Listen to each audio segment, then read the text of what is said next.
E hoje eu gostaria de compartilhar com os irmãos o livro de Jonas. Nós vamos ler aqui 2 versículos da palavra de Deus para a nossa meditação.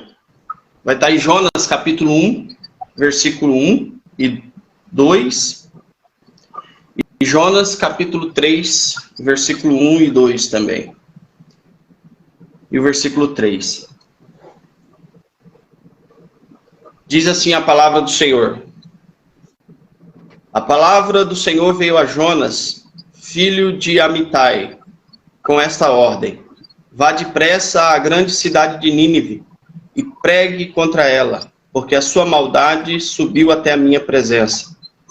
Mas Jonas fugiu da presença do Senhor, dirigindo-se para Tarsis.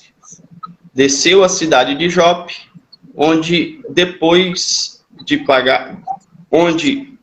encontrou um navio de onde se destinava aquele porto. Depois de pagar a passagem, embarcou para Tarsis, para fugir do Senhor. Capítulo 3, versículo 1 diz assim: a palavra do Senhor veio a Jonas pela segunda vez com essa ordem: vá à grande cidade de Nínive e pregue contra ela a mensagem que eu lhe darei. Jonas obedeceu a palavra do Senhor e foi para Nínive. Amém. Aleluia, glória a Deus, glória a Deus. Amém. Queridos irmãos, quando eu recebi o convite do pastor, então veio essa palavra à mente. Veio o profeta Jonas. Quando a gente lê esse livro, a gente observa que Jonas era homem como nós, né? Era um ser humano semelhante a nós. Às vezes a gente se identifica muito com Jonas. Jonas é uma prova de que os profetas não eram super-homens, não eram deuses na terra, né? Porque às vezes a gente lê os personagens bíblicos e achamos que eles têm superpoderes além de nós, que eles não são humanos. Mas como Tiago escreveu, né, são pessoas, ele falando acerca de Elias, que estão sujeitas às mesmas paixões que nós. O Jonas, ele se identifica muito com a gente, porque eu acho que Jonas é o retrato da vida de cada um de nós. Quem um dia não foi um Jonas? Acho que cada um de nós tivemos um momento em que nós nos identificamos com Jonas em nossa vida. Quantas vezes a gente já não errou da primeira vez? Quantas vezes a gente não tomou decisões equivocadas achando que está fazendo aquilo que é certo? E no final das contas a gente estava fazendo era a nossa vontade. Quantos aqui já fugiram do ministério, né? Se eu perguntar para o pastor aqui, ele vai falar: olha, eu dei uma corridinha de vez em quando aí. Acho que se perguntar para quase todos aqueles que foram um dia pastores, né, pode ter que são pastores, tem algumas exceções, pode dizer que a maioria um dia foi um Jonas, no sentido de não querer aceitar de primeiro o chamado. O fato é que a gente se identifica com o Jonas em algum aspecto da nossa vida. E a gente aprende com o Jonas que é algo maravilhoso, é grandioso. E eu acredito que o tema de Jonas não é nem a revolta de Jonas, não é nem a rebeldia de Jonas. O tema do livro é a misericórdia de Deus. Aleluia. Como Deus é misericordioso, como Deus é bondoso, como Deus é um Deus longânimo, paciente, como é um Deus que está sempre pronto a nos dar uma segunda chance. O que eu quero trazer a mensagem de Deus hoje para você, para nós, é: Deus está pronto para te dar uma segunda chance. Aleluia, aleluia. Para que você possa fazer agora tudo certo, do jeito que Ele quer. Quando a gente lê esse texto, esse livro, a gente observa que Deus está sempre pronto a dar a segunda chance. E observa que na sua graça e na sua misericórdia, Deus está disposto até mesmo perdoá-lo, até mesmo perdoar sua rebeldia. Ele está disposto a perdoar a sua revolta, ele está pronto para fazer com que você, né, tenha consciência como está a sua vida e retorne para ele da forma que ele quer que você viva. E é uma grande pergunta que a gente pode fazer. Eu estou lendo aquele livro Kryptonita, um livro interessante, aqueles que quiserem ler, mas é um livro muito interessante sobre o que pode ser que está roubando a nossa força, né? Kryptonita em relação ao super-homem, né? Que era o que roubava a força. E ele faz no primeiro capítulo, ele faz umas perguntas interessantes. Será que nós estamos fazendo diferença no mundo? Será que a minha vida está refletindo a vida de Cristo aqui na Terra?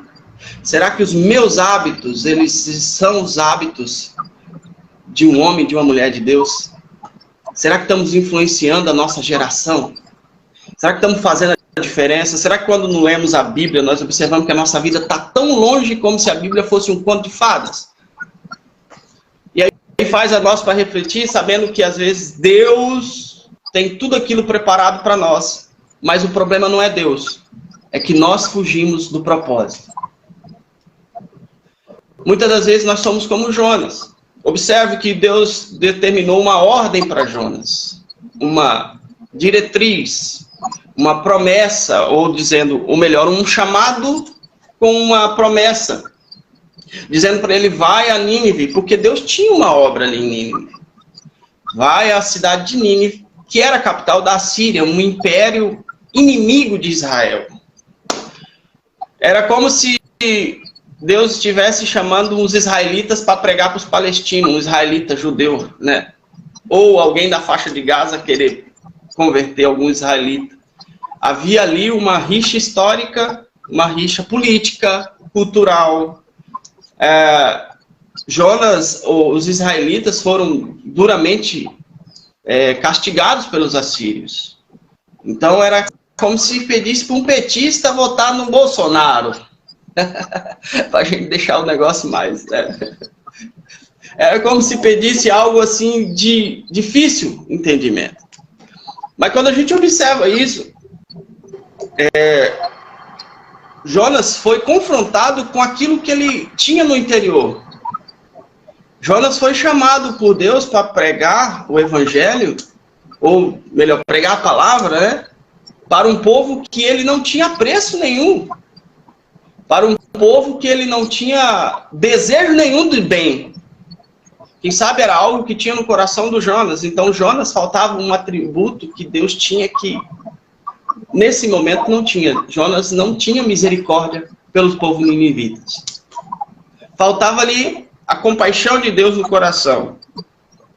Faltava ali o entendimento, porque quando a gente observa a razão, às vezes as pessoas fantasiam porque Jonas não foi, mas era muito simples. Ele não queria que aquele povo se arrependesse. Inclusive, quando ele se arrepende, lá no capítulo 3, no início do capítulo 4, você vai observar que Jonas ficou triste com a conversão de 120 mil pessoas. Ou melhor, de 120 mil. 120 mil, já pensou, pastor? 120 mil pessoas se convertendo? Pela Cristo. A igreja assim, explodia de pessoas. Mas Jonas ficou triste, com uma cidade inteira se convertendo. Então o problema de Jonas era algo extremamente profundo, porque era algo no coração, era algo que precisava ser tratado nele. Era algo que ele não tinha condição de fazer naquele momento, porque confrontava aquilo que ele achava ser certo, dentro do coração. Exato, mas não era certo. O coração dele não estava de acordo com Deus. O coração dele não estava próximo de Deus. O coração dele não era semelhante a Deus. Então, quando ele é chamado para essa obra e é confrontado contra as suas crenças, né? Ou aquilo que... Oi? Seu achismo. Isso, o seu achismo daquilo que é certo, ele simplesmente rejeita Deus. No sentido de que ele abandonou, ele afastou. A palavra de Deus diz que, ao invés dele ir para Nínive, ele foi para Tarse, que era o oposto. Que é como se um estivesse para o norte, ele foi para o sul. Fugindo, literalmente, daquilo que Deus chamou ele. Simplesmente por causa daquilo que ele achava ser certo. por causa que ele pensava em ser certo, e por causa dos seus preconceitos, porque ele era humano como nós. Quem de nós aqui não somos cheios de preconceitos? Preconceitos. Conceitos formados sem nem saber direito. Mas ele decide fazer a vontade dele. Então a gente se identifica com Jonas, porque em muitos momentos da nossa vida a gente faz isso. A questão é que às vezes a gente nem percebe. Eu imagino que Jonas nem percebeu a gravidade do que ele estava fazendo. Apesar dele deliberadamente fugir contra a vontade de Deus, eu creio que ele não imaginava que as coisas iam acontecer do jeito que aconteceu. Porque Deus então decide fazer com que Jonas perceba que a sua primeira reação ao chamado de Deus foi de forma equivocada. E quando a gente observa, quando ele entra no navio e ele vai para Tarse, nós conhecemos a história. Uma grande tempestade veio no mar e não só atingiu Jonas, mas como todos os que estavam na embarcação. Porque quando fugimos do propósito, não atinge só nós, atinge os que estão à volta de nós. Quando nós fugimos daquilo que Deus, infelizmente, atinge aqueles que estão na nossa embarcação. Atinge a nossa família, atinge os nossos conhecidos, atinge a nossa comunidade, atinge a nossa igreja que nós frequentamos. Quando nós fugimos do propósito de Deus, a tempestade, ela não é um redemoinho que vem só em cima da gente. Ela vai na embarcação, é interessante isso. Né? Não foi só Jonas que ficou doente. Deus não podia colocar uma doença no Jonas? E só ele ficar doente no bar? Mas não, veio uma tempestade no mar. Isso aqui é uma mensagem de que se nós fugirmos do propósito, infelizmente, atinge os que estão à nossa volta. Então, na primeira decisão dele foi uma decisão equivocada. Ele decidiu não fazer a vontade de Deus, decidiu negar o chamado do Senhor, decidiu fazer aquilo que era a vontade dele, mas ele teve que sofrer as consequências. O que estava à volta dele teve que sofrer as consequências. A ponto dele simplesmente dizer assim, olha, o que está acontecendo aqui é por minha causa. O que está acontecendo aqui é porque eu sou o servo de Deus vivo. E a palavra de Deus diz que eles oraram e jogaram Jonas ao mar. E é interessante que quando a gente lê Jonas, a gente observa que ele cada vez mais desce, né? Ele desce para a cidade de Jonas, depois ele desce para o navio, depois ele desce para o mar, depois ele desce para as profundezas do mar, porque ele é engolido por uma baleia, né? Algumas versões dizem baleia, mas o termo mais correto é um grande peixe. Um grande peixe o devorou, no sentido, o engoliu, né? Eu creio na literalidade da Bíblia, nesse sentido, né? Muita gente diz assim, mas isso aí não tem... É lógico que tem lógica, né? Provavelmente ele foi, de alguma forma, Deus o preservou e ele ficou dentro da barriga de um grande animal, que é possível. Tudo isso porque ele fugiu de um chamado de Deus, de algo que ele devia fazer. Tudo isso por causa de uma decisão errada. Porque ele achou que estava fazendo a coisa certa, mas não estava fazendo. E teve que pagar as consequências. Infelizmente, irmãos, infelizmente isso acontece. Quem sabe está acontecendo com você, acontece comigo. Que a gente, por questões pessoais, por questões de achar aquilo que nós achamos ser certo, por questão de não ter empatia com alguém, por questão de dizer assim, olha, eu não vou muito com a cara desse pastor, eu não vou muito com a cara desse irmão, eu não vou muito com o jeito dele, eu não gosto da forma dele. Era isso que Jonas estava dizendo, né, ainda que o texto não diz, ele não gostava dos assírios. Ele queria que os assírios morressem, ele não queria que esse povo permanecesse, ele queria que esse povo fosse extinto da terra para não mais perseguir Israel. Quantas vezes a gente não age assim? Por questões de preconceitos, por questões de sentimentos equivocados, por falta de misericórdia, por falta de compaixão, nós agimos de forma que fugimos do propósito de Deus. Saímos da igreja por causa disso. Sai de algo por causa disso. Faz a questão de tomar umas decisões assim, achando que, mas na verdade é só a própria vontade de um coração obstinado. Mas o fato é que, por mais que nós fazemos isso, por mais que Jonas fez isso, o que chama a atenção nesse texto, irmãos, é que, como muita gente diz, né? Se você não quer, Deus vai colocar outro no lugar. E eu não vejo isso em Jonas. Pode acontecer em alguns casos, mas o livro de Jonas não mostra isso. Deus não chamou outro profeta. Deus trabalhou na vida do profeta. Deus não o excluiu e não o riscou do livro da vida. Deus disse assim, você está indo, mas você vai voltar. Não vou apagar seu nome. Deus não simplesmente ignorou ele, mas trabalhou na vida dele. Lógico que o trabalho de Deus não é coisa tão boa, às vezes, para nós. Foi dolorido. Mas Deus, quando viu que ele se arrependeu, Deus deu uma segunda chance. A Bíblia diz que ele orou no ventre da baleia, no ventre do grande peixe. Ele se humilhou, ele se quebrantou verdadeiramente. Ele chegou literalmente a um fundo, né, de um poço, mas no mar, no fundo do mar, em que ele então decide, ou reconhece, que é impossível lutar contra a vontade de Deus sem sofrer as consequências.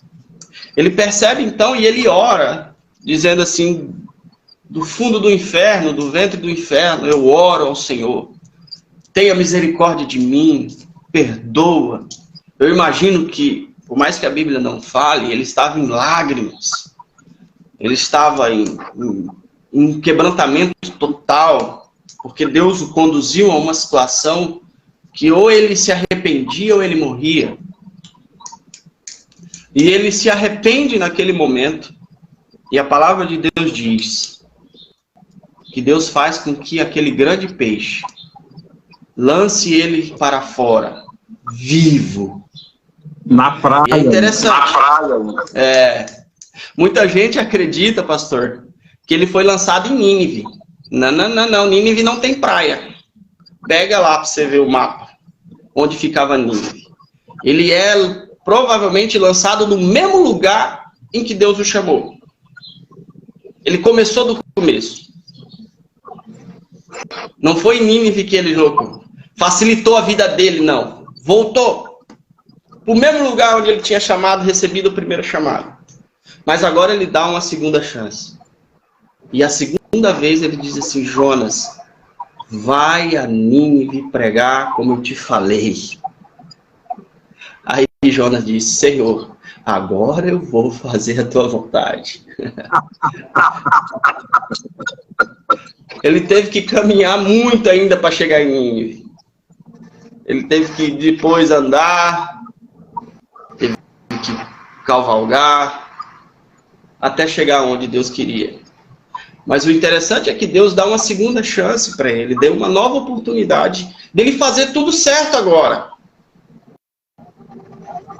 O que eu quero dizer com essa mensagem, irmãos, pode ser o que esteja acontecendo com a sua vida e algo, você se identifica com essa mensagem, mas o que eu quero dizer é que por causa de um erro do passado, você não pode recomeçar no futuro ou no presente. Por causa de algo que você tomou uma decisão errada, por causa de um fracasso passado, Deus quer te dar uma nova oportunidade para você fazer tudo diferente. Deus quer te dar uma segunda chance.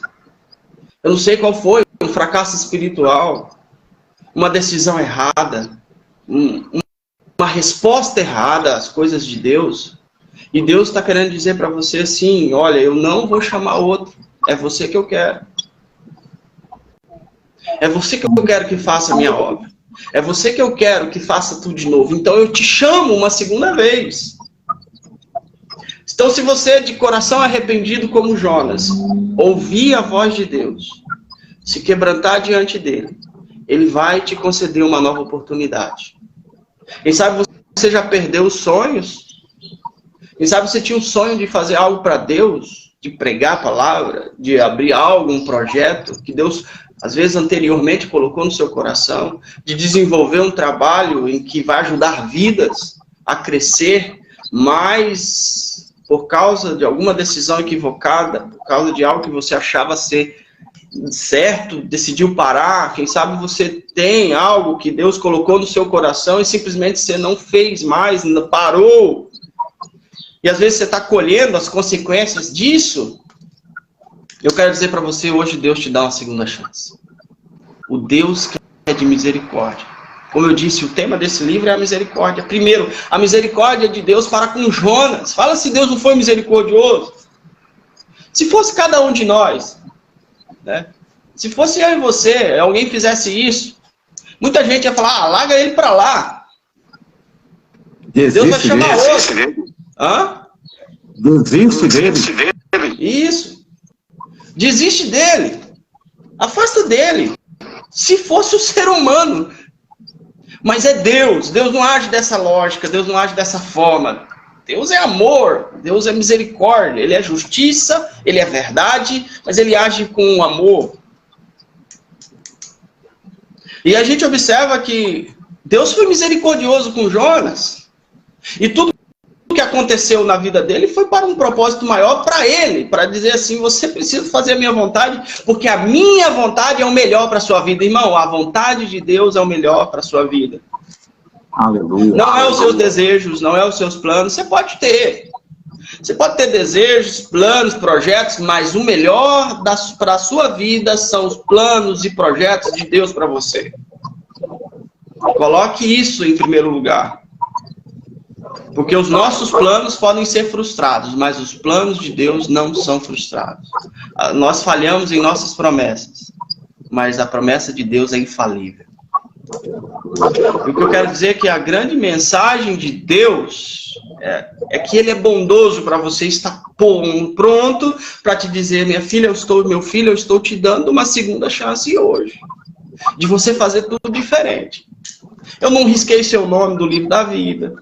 Eu não tirei eu não confisquei seu apartamento no céu. Eu já não te cadastrei no inferno.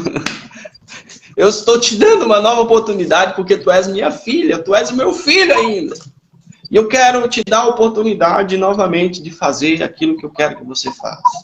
Porque isso é o melhor para você. Aleluia. Isso é o melhor para a sua vida. Isso é o melhor para o seu ministério, para o chamado que Deus tem para você. E como eu disse, Deus é misericordioso. Deus não foi só misericordioso com Jonas, mas Deus mostrou para Jonas que Ele é um Deus de misericórdia quando Ele converte 120 mil assírios, que eram homens cruéis, assassinos, malvados, uma nação ímpia, idólatra, mas houve uma conversão nacional, uma cidade inteira se rendeu à pregação de Jonas, quando ele começou a entrar na cidade durante 3 dias, pregando, ainda acho que sem querer pregar, mas pregando e fazendo a vontade de Deus. E houve uma conversão nacional.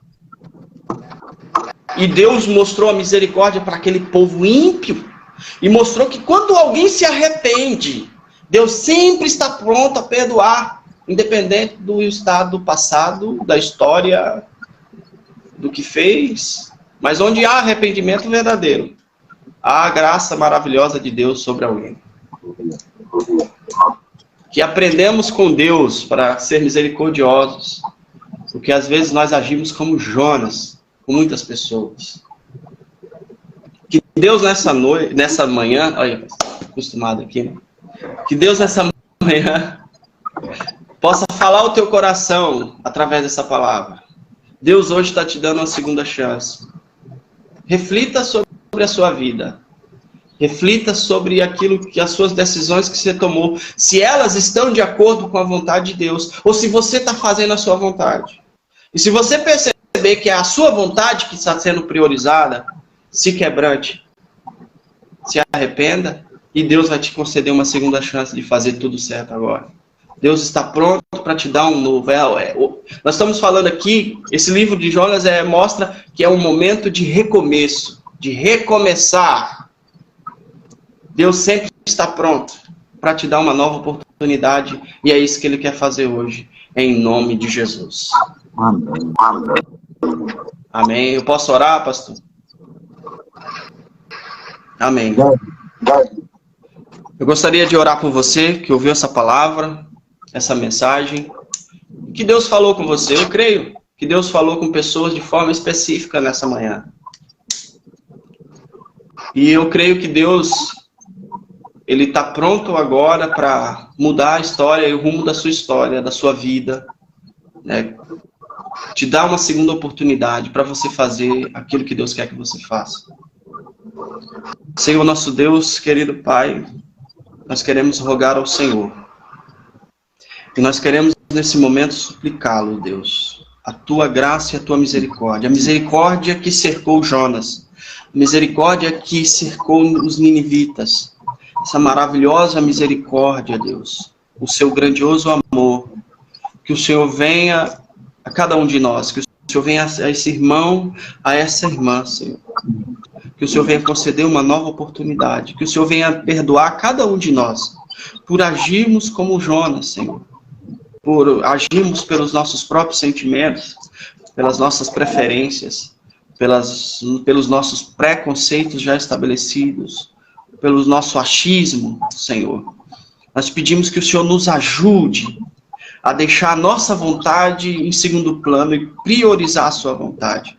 Que o Senhor nos ajude a deixarmos a emoção em segundo plano e priorizarmos a tua vontade. Nos ajude, Senhor, que o Senhor nos ajude a deixar, Senhor, as nossas ideias, que às vezes são equivocadas, a deixar aquilo que nós achamos ser certo, a deixar os sentimentos que às vezes invadem o nosso coração, um sentimento de ira, de revolta, um sentimento de amargor, que às vezes influencia as nossas decisões. Nos ajuda, Senhor, a sermos livres de todas essas questões e a priorizarmos a tua vontade e o seu chamado, em detrimento daquilo que sentimos, daquilo que pensamos, daquilo que achamos certo.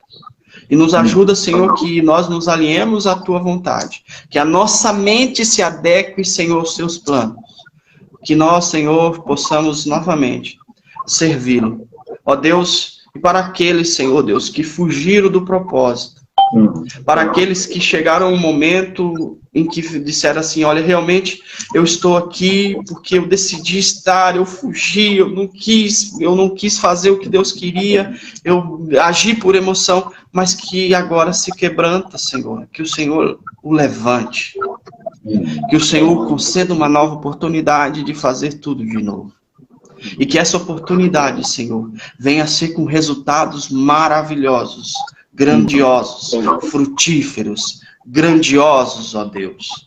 Em nome de Jesus, Pai, nos ajuda a fazer a tua vontade, para a glória e a honra do teu nome. Amém e amém. Amém, pastor.